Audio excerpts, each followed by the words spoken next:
A twin needle has a single shaft with two needles parallel to each other.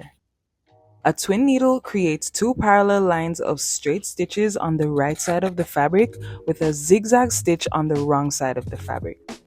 This allows the fabric to maintain its stretch. They are fairly easy to use, and in this video I'll demonstrate how to sew the hem of a stretchy garment using a pair of twin needles.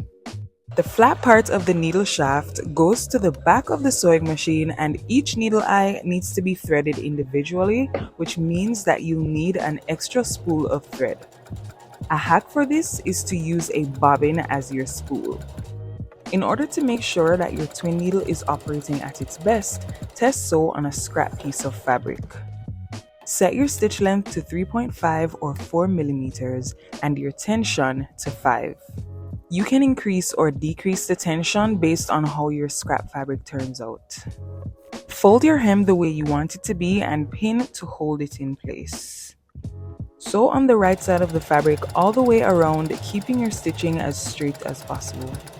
The Singer Heavy Duty sewing machine comes with an extra piece that you can add to your sewing machine in order to install another thread. I'm not sure about other brands, but if you do want to get yourself a Singer Heavy Duty, you can use my code QUAINT10 to get 10% off on singer.com. The link will be in my description box down below. With twin needles, you have to backstitch in a different way than usual.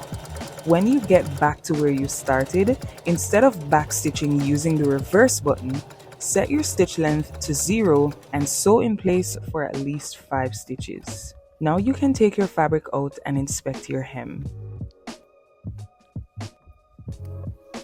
If this video was helpful, hit that like button and subscribe for more sewing tutorials.